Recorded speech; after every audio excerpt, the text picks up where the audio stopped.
This episode of the Pedalshift Project is brought to you by Cycle Blaze, a welcoming community of people who love to travel by bicycle. Post your own travel journals, follow other people's journals, or talk about bike travel in the forum. All for free at cycleblaze.com.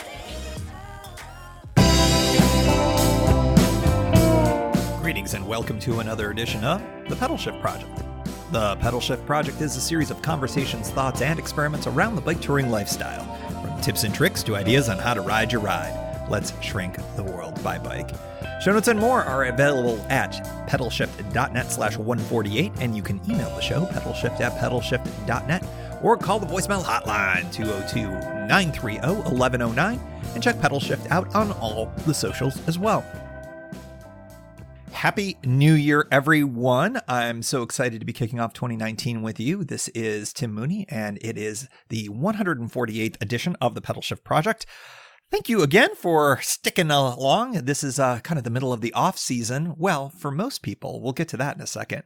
But we've got some really exciting things going on I've just kind of taken a look at the calendar, the Pedalshift calendar, which I have in front of me, and got some really cool things, basically all the way until at least the beginning of March, which is kind of crazy. So bear with me on all of this. I'll sort of throw out at least a few of the things. One of the things that you're going to be hearing about on this particular episode will be kind of coloring in a lot of the winter.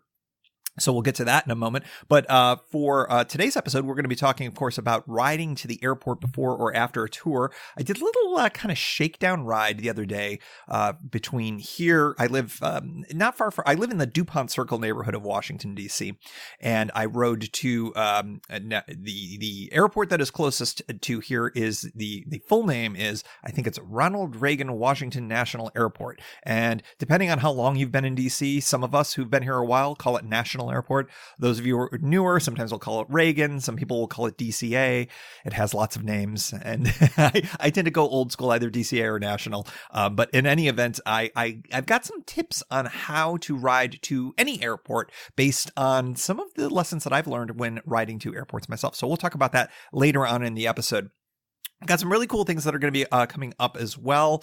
I've got a tour announcement. That's the big thing. That's going to be coming later in the episode as well. And I wanted to give a little bit of a shout to the next few episodes. Next week, the 17th of January, it will drop, is an interview with a friend of the show, Doug Ragnar, who is with the Allegheny Trail Alliance. And that is the group that is basically responsible for doing a lot of the work around the Great Allegheny Passage. And we chatted already, so I already know what's in the interview. Lots of great stuff about what's happening on the Gap, what's happening a little bit on the C&O as well, because of course they connect, and he's got a few things to say about that. Really great interview. That's going to come next week. I've got so much stuff to kind of fill in this week that I decided to give it its own little island next week. The week after that, we've got some other interesting stuff having to do with the meetups that are going to be coming up. I'm going to talk about that later in the show, and it just basically all kind of dribbles out from there. So lots of great shows coming up that goes all the way into March. We'll get more to the details in a moment. But let's start off with the big tour announcement.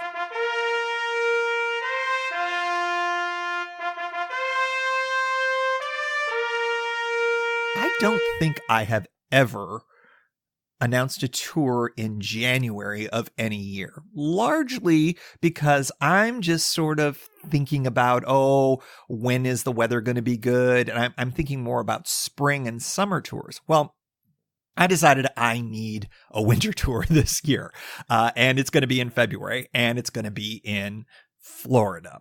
Now, I started off with an idea of doing the Florida Keys, and I think I may have mentioned that on the show or in passing in some emails to some listeners out there. But what I found with the Keys was that it just wasn't a really great setup for the timing that I had. In terms of bang for the buck cost, lodging is really expensive. Camping is very RV oriented. The route is fantastic, all the way from basically Miami to Key West and back. But it just didn't fit what I envisioned for whatever reason. I'm always looking for a good value in addition to it being a very cool tour. So I decided to get away from the Florida Keys. It's something I would like to do at some point. I've never been to Key West. I would love to get there by bike, just not this time. So what I decided after doing a bunch of research was that I'll be rolling my own route across central Florida from Tampa on the Gulf Coast to Cocoa Beach on the East Coast. The locals that do a ride like that, they go the opposite direction. They go Cocoa to Tampa, actually way north of Tampa. They call it the XFL, like across Florida, and I'm liking that, so I'm going to appropriate that. It's going to be the Pedalshift Tour Journals, Volume 13, XFL, and we are a go. So, some details on what's going to be happening. Again, this is going to be in February. It's going to be 3 days of riding across Central Florida. It's going to be on the Brompton, which I'm going to talk about in a second about, well, actually, no, I'll talk about this now. The Brompton was in fine shape, but there was something not quite right after that Pennsylvania ride, that last tour in the fall. I couldn't put my finger on it, but it was riding sluggishly. And I just thought, I drank a little too much beer in the fall and winter. Maybe I put on some weight, whatever. Well, as it turned out, there's a few things that were problematic with it. I took a closer look as I was, kind of getting prepped for this. And I looked at the rear tire and it's cracked all along the bead. And I had a flat, very first time I'd had a flat and fixed it, but never noticed this until now. And so I went to my local bike shop, shout out to Bicycle Space here in DC. That they're the Brompton shop in DC, but they're also a really great bike shop. They get consistently voted on as best bike shop, yada, yada, yada. But anyways, I went there because I thought, well, I could order the tire from Amazon and maybe it'd be a bit cheaper, but I like to support my local bike shop when I get a chance. So off to Bicycle Space I go, and the mechanic's like, great, yep, you definitely want to replace this, and we've got the tire you want. And then I was waiting the 10 minutes because I thought, well, we'll have him put on the tire. It was only like 10 or 15 extra bucks to do it. Why not, right? And he's like, yeah, it's a good thing you brought this in. Your rear brake was totally loose and was putting pressure on your rear fender. So what was happening every time I was squeezing the rear brake, apparently it was pushing down on the fender and pushing down on the tire, and maybe it was even sticking on there a little bit, which is why things felt a little sluggish. Not super nice, kind of dangerous, but as soon as I rolled out of there, it was like I was on a brand new bike. It was like I went so fast out of that shop. It was really great. So anyways, it's going to be on the Brompton, and the Brompton that's been fixed, and a shout out to getting your bike into the local bike shop when things aren't feeling right. Don't just ignore them like me. Don't be me. It was really good that I went there, and yeah, so new tire, new working bicycle, and it'll be great. The reason why I'm going to bring the Brompton is, again, for sort of transportation's sake. There are really, really cheap flights to and from Florida on Southwest Airlines. Southwest Airlines is excellent for Brompton flying. You will see on all of the various Brompton websites and whatnot, the people getting into the overhead. The flight attendants are used to Bromptons. It works out really, really well. Plus, you get the 2 free checked bags. Plus, my real preferred airline is Alaska Airlines, and they don't really do that. I think I would probably have to fly to Seattle and then back to Florida, which would not really be a great idea. So anyways, so it's Brompton, and I got the flights. And when all was said and done, I was really thinking about trying to figure out the camping scenarios. And when it comes right down to it, unless I wanted to do some wild camping, camping is expensive this time of year down there, and frankly, really close in line with an inexpensive hotel. And so for the first time ever, I've actually decided that I'm going to do the non-camping bicycle tour. So a lot of folks call it credit card camping or credit card touring. I don't know what to call this, but basically I'm not going to be bringing any camping gear with me at all. I have basically set up lodging for the overnights in every place that I'm going, and got some pretty good deals and some really interesting places that I'm going to be at. So it's going to be 3 modes of overnighting. And by the way, before I get into that, the reason why I think I wanted to do this is because so many folks who listen to this show have no intention whatsoever to ever do any camping, and camping is not a big part of what they do. So I thought it would be good for me, the camping guy, to actually go out and experience what a bicycle tour is like when I go hotel and Airbnb to hotel Airbnb, that kind of a thing. I thought that would be a good thing to share as part of the next tour journal. So that's why I decided to do it. in addition to the price and the cost and all of that other kind of thing. So anyways, I digress. 3 modes of overnights. Now, the first night I'm going to be at a room within a home of an Airbnb. It's going to be it's like a private bungalow kind of setup in a part of Florida I've never been in. It's going to be near Lakeland, Florida. The next night I'm going to be at a hotel closer into the Orlando area. And then the final night when I'm going to be in Cocoa Beach, the finish line, I thought it would be kind of fun to do something a little bit different, and I found it. I'm going to be staying on a boat in Cocoa Beach. So the cool part about all of this is how varied the different places that I'm going to be at are going to be, but also just, I don't know, it feels kind of Florida-ish, the way I'm doing, Florida-esque. And I'm really excited about this. Way back in the day, I was going to Central Florida a lot, especially when I was in late college and in law school. And so I know Central Florida pretty well, especially around the Orlando area. But this is going to be the first time that I'm ever going to be doing this by bicycle. And let's be honest here. Florida has a bit of a reputation when it comes to bicycle touring. There's lots of folks. And of course, we just got done talking with Keith Spangler about his experience riding in Florida. You know, I have in my kind of travels, even though I've never done any bike touring down in the state of Florida, I've heard that it can be a wide range of experiences. On many of the portions, especially along the Keys, it's a big wide shoulder and it works really well. In other parts, it can be a little bit dicey. And as it turns out, the route that I've rolled, it's kind of going to be somewhere in the middle. It's going to be, I would say, a lot of sidewalk riding, a bunch of semi-dicey roads here and there. In other words, Florida. But there's also some really nice infrastructure in some of the places that I'm going to be going to. And I'm kind of excited to have that be a bit of a challenge. I think that being on the Brompton, I'm going to be a little bit more upright, so I'll be a little bit more visible. But, you know, I'm definitely going to keep safety really high in mind, because I think I'm going to be in areas, although I'm riding on a lot of routes that have been covered on Ride with GPS and a few other places. I did a lot of research, as I'm wont to do. I think I'm going to be on a few roads where it's possible that they're not used to seeing a lot of bikes. So I'm going to be focusing on safety as much as possible in those places. Of course, I'll have my lights. I don't expect to be riding in twilight or night hours at all. My mileage is actually pretty chill for all of this, but you know, it's one of those things that I'm keeping in mind.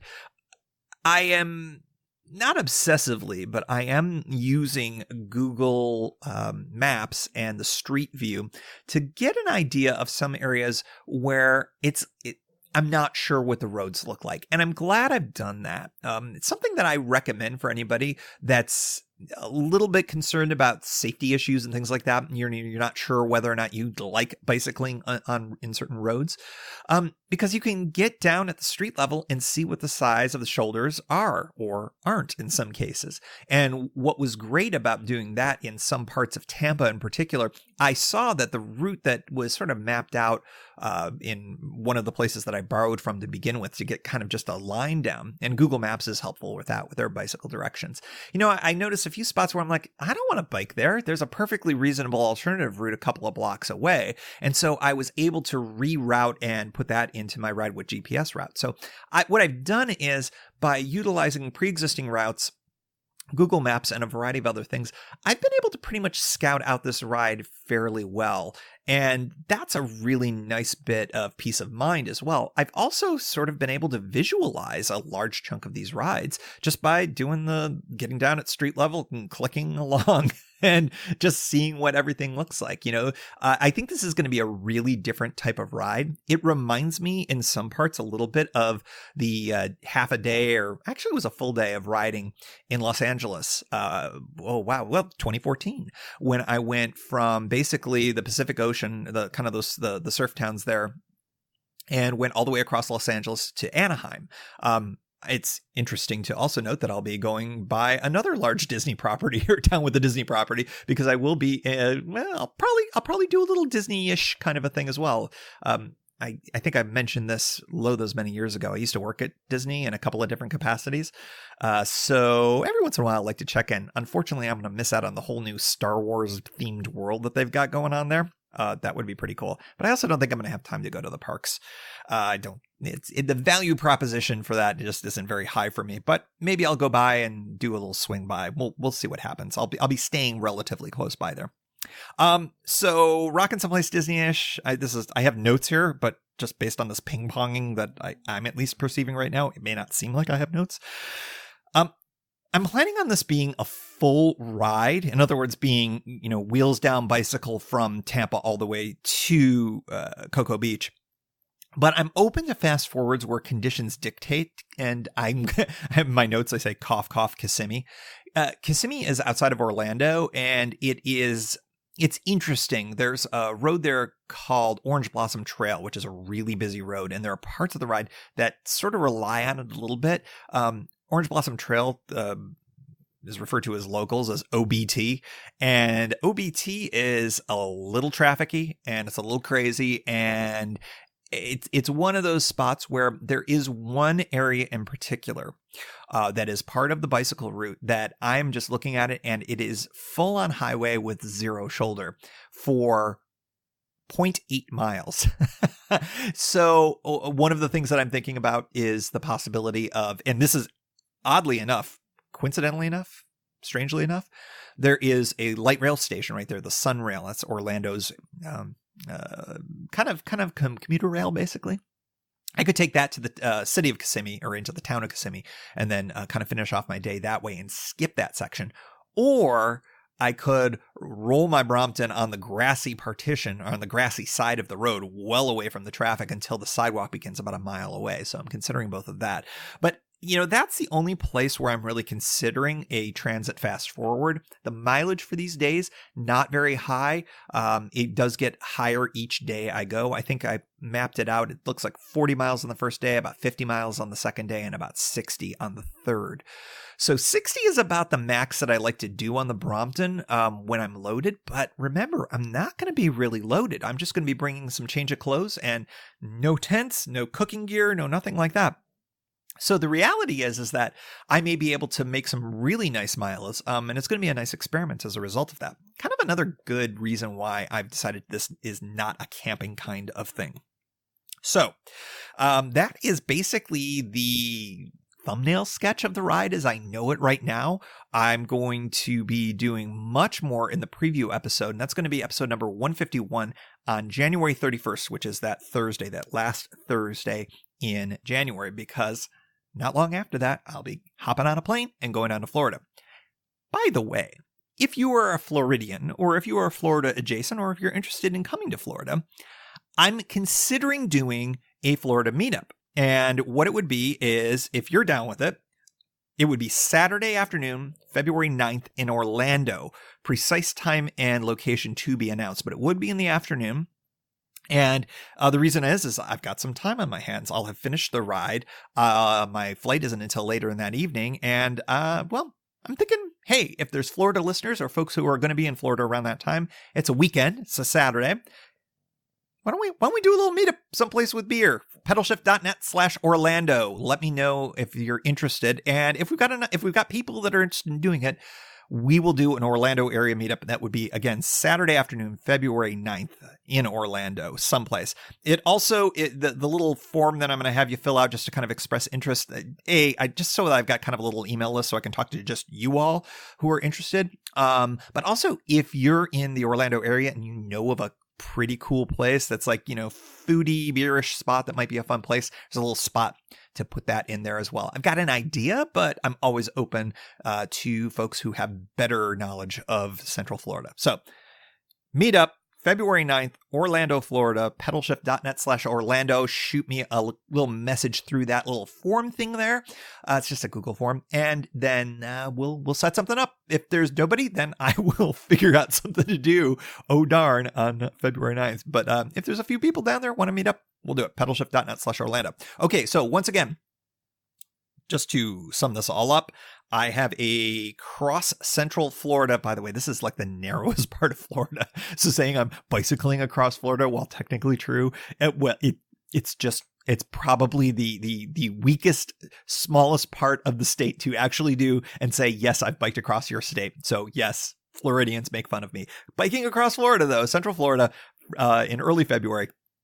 Be going from Tampa all the way to Cocoa Beach through the Orlando area as well, basically along the famed I-4 corridor. Super excited about it. Brompton tour. It's going to be non-camping, and I don't know. I have to say I'm as excited about this as I've been about any tour in a while. And I think it's just because it's new. I like doing new tours. I love going to my old tried and true places, but man, it's fun to do someplace new. And I'm also really excited to do something in the winter. This will be the earliest tour in any given calendar year that I've ever done. Last year, of course, I did the ill-conceived March tour in Washington State. Yes, it did hit 50 one day, but it was very cold for the most part. So yeah, Florida in February will probably be a little bit better. We'll talk more about the conditions on episode number 151 at the end of January. So there's your tour announcement. Next up on the show, a little bit of housekeeping announcements. I normally I would do these at the top of the show, but because I was so excited about the tour announcement, I had to put that there. So housekeeping. Number one, you've been hearing for the last few weeks. We got podcast sponsor slots. They're available. You can check that out at pedalshift.net/sponsor for more info. Bike touring adjacent products or services, those are all welcome. Also, sponsorships can be a cool shout out to tour milestones or people or groups you've ever toured with, kind of like buying a brick with your name on it in front of like some building and stuff like that. I'm open to those types of things as well. Pedalshift.net/sponsor. Check that out. Another really cool thing that came across my desk. The Oregon Department of Transportation is doing an online open house on its future plans regarding the Oregon Coast bike route. So if you are on the West Coast, or if you've ever planned or thought about doing anything having to do with the Oregon coast, which is just amazing. I literally do a piece of it every year. Check this out, OregonCoastBikeRoute.org. It's sort of an online open house where they're taking comments and other types of things and talking about what the future of the bike infrastructure is going to be like on the Oregon coast. Now, it ends at the end of January, so go check that out and give your 2 cents. I have actually been to the front page of it, but I haven't dove into it. I have not dived into it yet, but I intend to. That's OregonCoastBikeRoute.org. And check that out and give your 2 cents, because like I said, the state of Oregon does this really, really well. And when we as users of these bike infrastructure things give our input, we're much more likely to be able to get the output that we want. So go check that out one more time, OregonCoastBikeRoute.org by the end of the month, by the end of January 31st, 2019, because you might be listening to this like way in the future with like jetpacks. Hey, guess what? I've got a couple of live shows coming up, and I would love to see you there. So the first thing, I mentioned this on past pods, but here we go. Miles of Portraits is touring the U.S. You remember Eric and Annalisa from past shows. They're going to be here for 2 shows. And when I say here, I mean in the DC area. They're going to be going all throughout the U.S. So go check out the show notes. That's pedalshift.net/148 to see where they're going. They may be coming closer to you. But if you're in the DC area, we've got 2 events that I'm actually going to be doing the emceeing and helping out with the Q&A. They're going to be at 2 local area REIs on January 22nd. That's a Tuesday at the Tyson's REI. And then at the DC REI on January 24th. I've got links to that. It's a free event. You can buy the magazine that they're going to be putting out, and you can do that in advance, but go and register, and you can register for free for the event. Go to those links just so that we get a count on the numbers. Both are 6:30 to 8:30. So if you're a Northern Virginia type person, do the Tyson's thing on Tuesday, DC Thursday, with a caveat in there. Because immediately following that DC event, I mentioned this before, but we got things a little more nailed down. Immediately following the event on the 24th, on Thursday, we're going to be doing a Pedalshift/Miles of Portraits meetup at a very close by spot. It's a place called Wonder Garden. If you're a DC area person, you know this. If you're not, go check it out. It's wondergardendc.com, or just Google Wonder Garden DC. It's outdoorsy, but it's got indoor heated areas. It's got fire pits. It's got beer. It's got food. It's a really cool place. It's literally around the corner from the REI. So as soon as we're done there Thursday night, we're going to all sort of bike/walk/whatever over to Wondergarten and do a meetup for a couple hours. They're open until 11. We'll see if I make it. So the event and the meetup, they're both free to attend, but Miles of Portraits magazine, as I mentioned, will be available for purchase. Adult beverages are on your own. Food, that's all available at the meetup locale at Wondergarten. Come hang out at the first meetup of 2019. And I say the first meetup because I already talked about Orlando being a possible one in February. So that's going to be a lot of fun. So those are going to be kind of live-ish opportunities. I also wanted to, because I've got so many things I want to kind of throw out there, because January and February are so jam-packed. I want to make sure it gets on your calendar. If you can't make it to DC and can't do the Miles of Portraits thing, but you still want to hang out and do some kind of a live event kind of a thing. Can't make it to Orlando. You're like, dude, I live in like Oregon. I live in San Francisco. I live in Australia. My boy Barron in Australia. I do the online live show too. And guess what?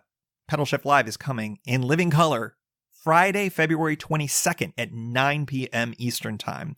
It's going to be the wrap-up show for the XFL tour. So normally, I do an entire podcast around sort of things I've learned, takeaways, things like that. That's what that show is going to be. Friday, February 22nd, 9 p.m. Eastern Time.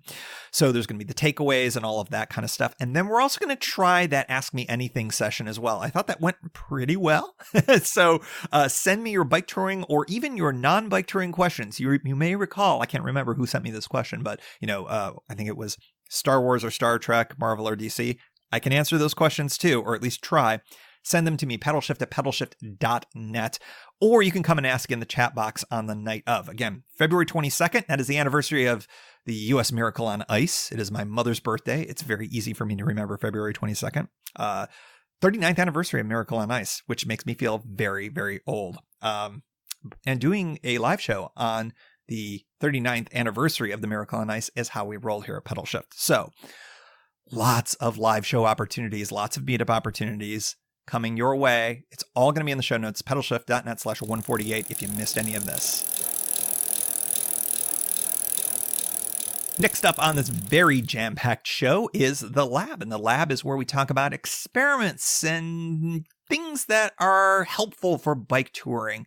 And I don't know if this fits in the lab so much. I think it does, because to me, it was an experiment. And I know a lot of folks ride to train stations and to other places of transit, but I've never myself ridden a bike to the airport with the intent of starting a bike tour. So I decided to do a little bit of a test going to the airport, because I've got this February tour coming up and I'm flying out of National Airport, DCA, which is, as the crow flies, it's about an hour ride. I can actually do it in a little bit less, but it just sort of depends on the nature of kind of hitting lights and how fast I'm going, et cetera, et cetera, et cetera. Because it's on a lot of trails once you get on the bridge over the Potomac River. So I thought I would test it out. And I was really surprised at the results of that test ride. I kind of came in with a bunch of assumptions. My first assumption is, hey, bicycling is always the most efficient way to get to a place. And that's largely true, especially in a city. And then also that it was going to be easy and that the timing would work out really well and that it would be something that I would consider for all sorts of different flights that I would have coming up. Well, I think that the answer to many of these things is that it's more shades of gray than black and white. And well, as so many things in life, right? So here are kind of some tips based on my experience from doing the dry run and other elements of having traveled with a bike a lot, about how to bike to an airport. First thing I would recommend is do what I did, and that is do a dry run, because what I found was that things were a lot slower and harder than I anticipated. The things, and this may be peculiar about this airport, but I think that it may be true of others as well. Cars are sort of the grand beasties of airports. Airports are designed for people to get cars as close as possible and then to get people off and into the airport and going. It's less so for bicycles in many, many, many circumstances. Even a really great bicycling city like DC or Portland, the bicycle infrastructure is much, much less the closer that you get to the airport. And sometimes what that means is that you may think that you're getting up to the airport, bicycling right up to the airport, and you're not really quite doing that. That was my experience with DCA. There is a great trail, the Mount Vernon Trail, that goes right by the airport. You can see it. You actually go by this area called Gravelly Point, and you see the planes lifting off, taking off, landing, etc. It's actually kind of cool if you're into that. You go just a little bit further, and there's an access point trail that takes you right into the airport. And I thought, oh wow, that's really cool. It must take you very, very, very close to the terminals. That's not really the case. It sort of spits you off at the far corner of one of the parking garages. And while that may seem like you're there, the reality is that technically speaking, you're not allowed to ride your bike anymore from that point. Some people might have done that who are behind a microphone right now. Although, as our friend Brock from Sprocket would say, that would be wrong. The thing is that I was quite far away, further away than even the metro drops you off, the metro rail line. Our subway line in DC actually gets you a lot closer. So what I found was that if you were to be a rule follower and you weren't going to ride your bike anymore from there, you weren't going to ride through the garage area, you have to walk your bike, or in my case with the Brompton, fold it up and kind of roll it. And you're a very long walk away from things. Now, if I was dropped off with a car, I'm often dropped off within a couple hundred feet of even the check-in desk that I'm going to. So add that time to everything. And also, I got really freaking lost because the signage is just not there once you're inside that area. Worse, when I was trying to get out of the airport area, I couldn't find that spot again through the parking garage if my life depended on it. That's why I was riding my bike at that point, because I was like, I'm not just going to keep hauling my bike around trying in vain to find this spot, this one little subterranean corner where there's this one little teeny tiny access point to the trail, because otherwise it's all like highway style roads and things like that. So that was the kind of thing that got me thinking, you know what, doing a dry run is a really important kind of thing. Now, if you're flying to another city's airport, you may not have that be a possibility. Lots of people have done YouTube videos for a variety of different airports on how to get in and get out of airports. So you may want to check YouTube for that kind of stuff. Turns out DC does not have that. And so I may do that for National Airport for DCA at some point in the future, because it is kind of tucked away. Another point here, and this kind of gets to what I was talking about, is biking versus cars and the reverse efficiency at the end. So the efficiency of these places is built around vehicles dropping you off, not necessarily bicycles dropping you off or taking you there. In this instance, at this airport, you are so much further away compared to where you are if you're dropped off with the car. So you have to factor that time in. It's a weird conundrum, because for so many of us who are used to bicycling in cities, when we compare our arrivals to any of a variety of places versus our friends who are driving cars and circling around looking for parking that is often blocks away, and then they have to hoof it for the last, few blocks because they found an empty spot for their car. If I'm bicycling to a coffee shop, a cafe, a bar, or whatever, usually I'm parking right outside. If there's a bike rack or a street sign or something like that, I'm locking right up to it and I'm good and I'm right there. It's the reverse at airports often, and it certainly is true here. So be mindful of the fact that it's a reverse efficiency situation for you.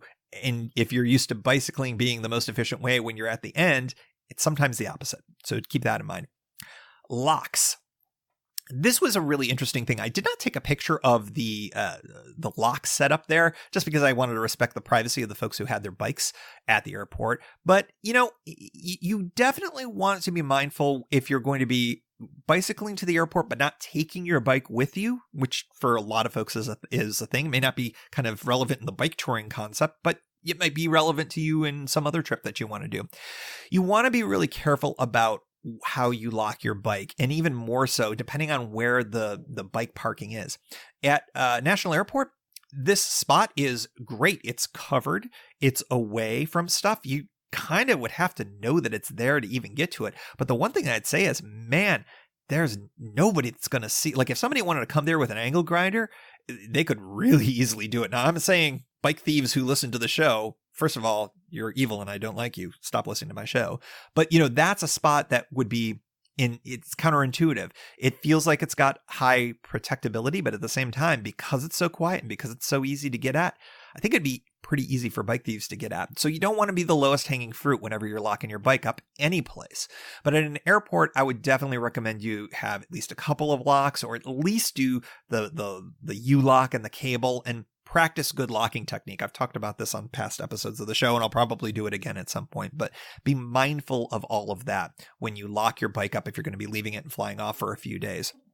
I've done some research for National Airport and on message boards and whatnot. For the most part, everybody's had a pretty good time with it. Nobody's ever had any issues at any of the various spots where you can lock up your bike. But, your mileage may vary. It just depends on the city that you're at and the exposure that your bike has. Next note. Bike to carry transition. This goes back to the original point because in many places you're not allowed to ride your bike. But what you've got is a scenario. Let's say you're considering a bike tour and you're going to be boxing up your bike, or maybe you've got a folding bike like a Brompton or a Turn or something like that. The transition when you've got stuff on your bike, suitcase, panniers, whatever, that takes a few minutes to transition from a scenario where you've got stuff hanging on your bike to getting it off of your bike and then getting into a bag so that you can push your bike or carry your bike and carry your other gear, maybe in a duffel bag or something like that.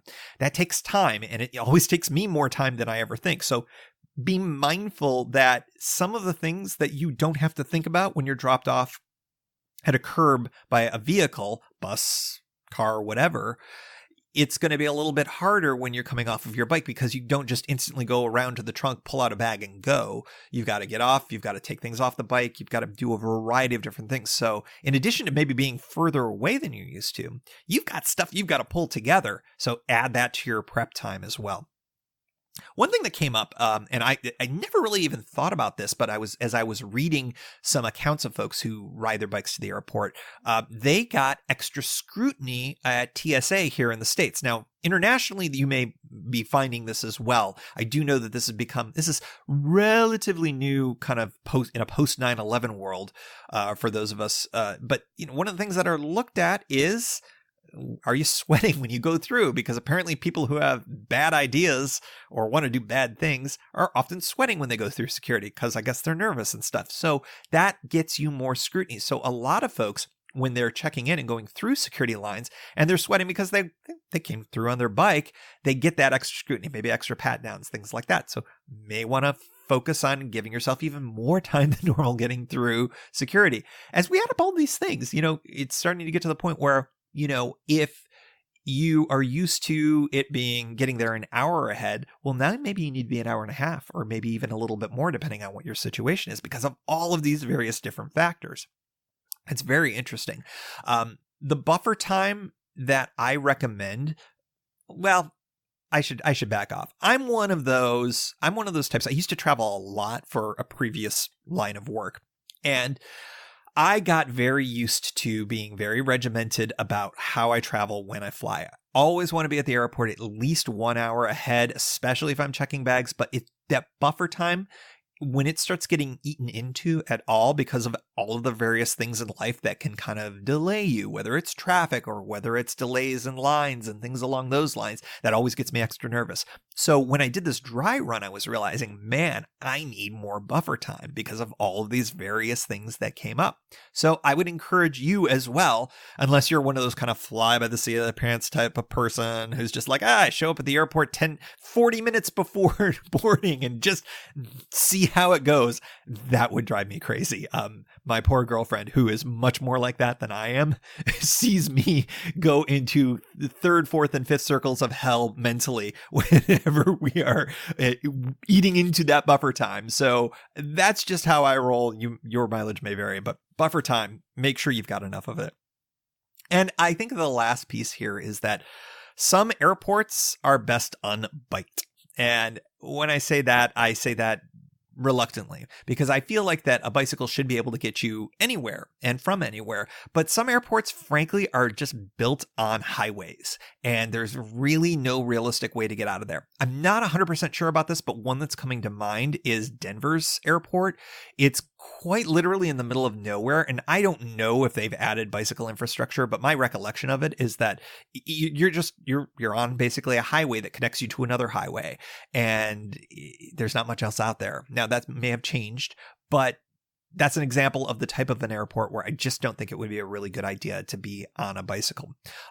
So do your research, look ahead. Sometimes you're better off doing what I'm going to be doing for my next bike tour. And that is, I'm not going to bike to either airport in any of the situations. And it's not because I can't. It's just that it doesn't fit what I need to do. So for my outbound flight leaves at 7 a.m. The sun doesn't even come up until about then this time of year. So not only would I be bicycling in the dark, but all of these other various things that I discovered about bicycling to National Airport is that, well, frankly,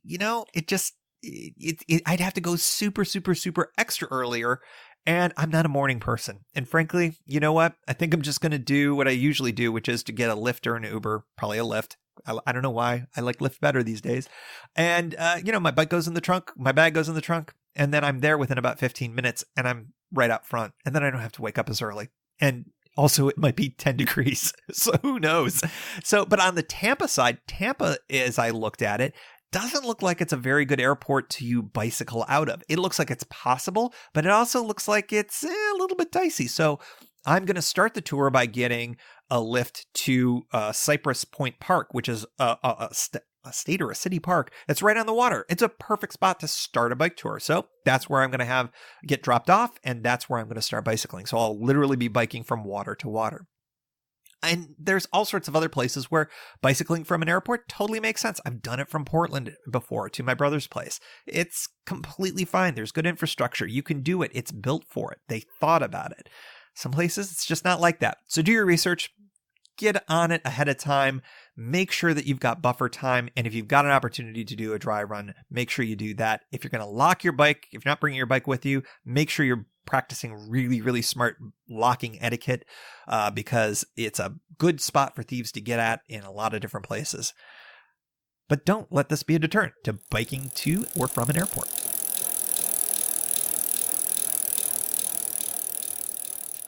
As always, we like to close out the show with a special shout out to the Pedalshift Society. Because of support from listeners like you, Pedalshift is a weekly bicycle touring podcast with a global community, expanding into live shows and covering new tours like my upcoming XFL trip this winter. If you like what you hear, you can support the show for $5, $2, or even $1 a month. And there's one-shot and annual options if you're not into the small monthly thing. Check it all out at pedalshift.net/society. On to the society. Kimberly Wilson, Caleb Jenkinson, Cameron Lien, Andrew MacGregor, Michael Hart, Keith Nagel, Brock Dittus, Thomas Skadow, Marco Lowe, Terrance Manson, Noah Schroer, Harry Telgadas, Chris Barron, Mark Van Raam, Brad Hipwell, Stuart Buchan, Todd Stutz, Mr. T, Roxy Arning, Stephen Dickerson, Vince LoGreco, Paul Culbertson, Scott Culbertson, Cody Floerchinger, Tom Benenati, Greg Braithwaite, John Mayer, Richard Patch, Mark Messer, Jeff Muster, Seth Pollock, Dave Roll, Joseph Quinn, Susan Brewster, Drew Porter, Byron Patterson, Joachim Robert, Ray Jackson, Jeff Fry, Kenny Mikey, and thanks also to all past and anonymous contributors for helping to make the show happen. Thank you for joining. You can find Pedalshift at pedalshift.net for more great bicycle touring content. You can hear the Pedalshift project through Apple Podcasts or your favorite podcast app. Opening music courtesy of Jason Kent off his self-titled album. The track is called America. Check out his band Sunfield's latest release, Mono Mono, wherever cool music is available.